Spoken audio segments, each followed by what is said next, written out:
नमस्कार मित्रांनो. 2026 या वर्षीची शिवजयंतीची तयारी अनेक लेवलवरती अनेक जणांनी जोरदार पद्धतीने चालू केलेली आहे. आणि ही शिवजयंती अनेक लोक विचारांच्या लेवलवरती विचारांचे देवाणघेवाण आदान प्रदान करत असतात आणि ज्याच्या निमित्तानं आपण आपल्या आयुष्यामध्ये शिवचरित्रातून काहीतरी आदर्श घ्यायला हवा असा त्या पाठीमागचा हेतू असतो. मला हे सांगण्याचा उद्देश एवढंच आहे की छत्रपती शिवाजी महाराजांनी चक्क 3 लेवलवरती त्यांनी संघर्ष केला.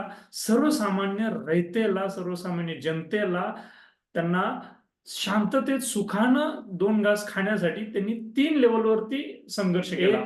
राजकीय लढा लढला, मोगल, आदिलशाह वगैरे यांच्यासोबत. दुसरा आहे स्थानिक पातळीवरती वतनदारांविरोधात लढा लढवला. वतनदार असतील, सरंजन लोक असतील, त्यांच्या विरुद्ध त्यांनी कायदे केले आणि सुव्यवस्था लावण्याचा प्रयत्न केला. आणि तिसरं आहे धार्मिक लढा केला. सो आता अशी परिस्थिती आहे की हे संविधान अस्तित्वात आल्यामुळे ह्यातला प्रामुख्याने बरेचसेच जो संघर्ष आहे हा वेगळ्या पातळीवरचा राहतोय, जो छत्रपतींच्या काळात जसा होता तसा आता राहिलेला नाहीये.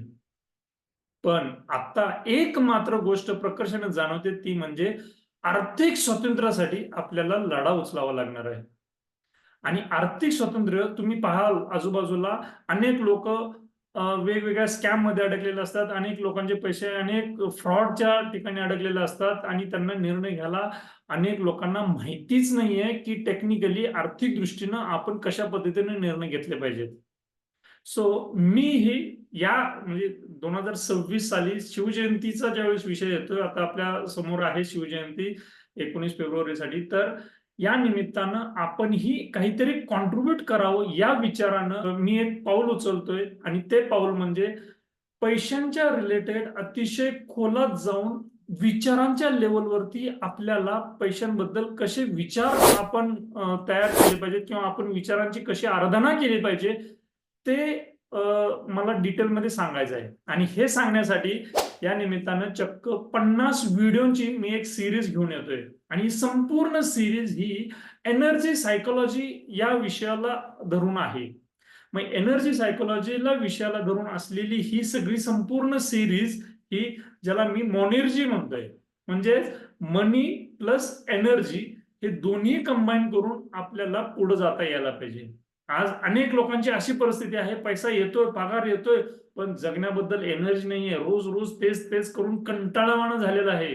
म्हणून आपल्याला त्याच्यावरही मात करायची आहे. तसेच अनेक लोकांचे पैसे येतात पण पुरेसं नाहीये, उत्पन्न वाढलं पाहिजे. मग त्यासाठी मुळापर्यंत जाऊन आपल्याला काय पावलं उचलावी लागतात ते पाहिलं पाहिजे.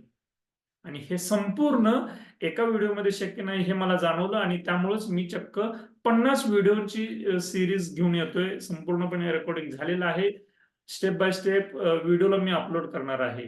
तुम्हाला 2-3 गोष्टीच करायच्या आहेत. सर्वप्रथम हे संपूर्ण 50 व्हिडिओ हे तुम्हाला पाहायचे आहेत. त्यामध्ये ज्या पद्धतीने काही सूचना सांगितलेल्या असतील त्या तुम्हाला फॉलो करायच्या आहेत. आणि फॉलो करताना अडचण आली, काही प्रश्न आले तर लगेच तिथं कमेंटमध्ये ते प्रश्न, तुमच्या समस्या त्या विचारायचे, मी त्यावरती उत्तर देण्याचा प्रयत्न करेन. पहिलं. दुसरं, तुम्हाला फॉलो केल्यानंतर तुमचा काय अनुभव आहे तेही फीडबॅक दिला तर अतिशय उत्तम राहील. हे अजून त्यामध्ये चेंजेस करणं अपेक्षित असेल तर करता येईल. जो काही फीडबॅक असेल तो मला तुमच्याकडून ऐकायला आवडेल. तिसरं म्हणजे तुम्हाला जर उपयुक्त वाटलं तर हे नक्की तुम्ही इतरांना शेअर करा.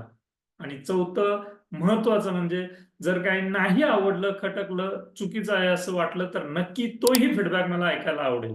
ठीक आहे. मी पूर्ण कॉन्फिडंट आहे की मोनेर्जी, मनी प्लस एनर्जी हा सगळा कन्सेप्ट एनर्जी सायकोलॉजी बेस्ड आहे आणि तो घराघरात पोहोचला पाहिजे या प्रेरणेनं मी हा संपूर्ण 50 व्हिडिओची एक सिरीज मी घेऊन येत आहे. आणि हीच खऱ्या अर्थानं शिवजयंतीच्या निमित्तानं मला असं वाटतंय की हे एक छोटंसं उचललेलं पाऊल असेल की जे तळागाळातल्या लोकांपर्यंत, मराठी माणसांपर्यंत अतिशय क्लिष्ट असलेला हा एनर्जी सायकोलॉजीचा टॉपिक लोकांपर्यंत पोहोचवायला मला नक्कीच आनंद होत आहे. हे जर नक्की आवडलं तर नक्की लाईक करा, या व्हिडिओजना शेअर करा. सगळे व्हिडिओज तुमच्यापर्यंत हे नोटिफिकेशन्स येण्यासाठी बेल आयकॉनला हिट करा. वेळच्या वेळी ज्यावेळेस अपलोड होतील त्यावेळेस तुमच्यापर्यंत हे पोहोचतील. सो मला अशी आशा आहे की हे संपूर्ण व्हिडिओ तुम्ही एकदा दोनदा पहा. छोटे छोटेच आहेत, खूप मोठे नाहीत. 5-10-15 मिनिटाचे 5-10-15 मिनिटाचे व्हिडिओज आहेत, छोटे आहेत, एक कन्सेप्ट आहेत. हे तुम्ही नक्की पाहाल, कृतीत आणाल, अनुभव घ्याल आणि नक्की त्याचा फीडबॅक द्याल अशी आशा करतो. धन्यवाद. या क्लासमध्ये तुमचं स्वागत. आता आपण पाहणार आहे की उद्यापासून आपल्याला काय काय करावं लागणार आहे. मी अशी अपेक्षा ठेवतोय की तुम्ही आतापर्यंत जो काही सिलेबस सांगितलेला आहे त्या सिलेबस प्रमाणे तुम्ही ऍक्शन घेत आहात. आणि उद्या आपल्याला काय करायचं आहे, पुढच्या व्हिडिओमध्ये आपल्याला काय करायचं आहे, तर आपण पैशांच्या रिलेटेड आता आपण काम करणार आहे. म्हणजे पैशांच्या रिलेटेड चुकीच्या धारणा शोधून काढायच्या आहेत आणि शोधलेल्या धारणांवरती आपल्याला टॅपिंगच्या माध्यमातून काम करायचं आहे. ठीक आहे. मग ही धारणा शोधण्याची जी एक विशिष्ट मेथोडॉलॉजी आहे ना, कदाचित तुम्ही पहिल्यांदा जिथं अनुभवाल, धारणा शोधण्याची साठी फास्ट ट्रॅक वरती कशा पद्धतीने आपण चुकीच्या धारणा शोधून काढायच्या हे आज आपण पाहणार आहे. आणि हे पाहत असताना आपलं उत्पन्नाबाबतच्या धारणा काय आहेत, आपल्या बचतीबाबतच्या धारणा काय आहेत, आपल्या कर्जाविषयीच्या धारणा काय आहेत, चुकीच्या धारणांबद्दल बोलतोय सर. तसेच विषारी पैसा म्हणजे काय ते पण पाहणार आहोत. So stay connect. ह्या पैशांच्या धारणा जितक्या लवकर रिलीज होतील तितक्या लवकर खऱ्या अर्थानं आपली फास्ट ट्रॅक वरती जलद गतीने आपली प्रगती सुरुवात होईल.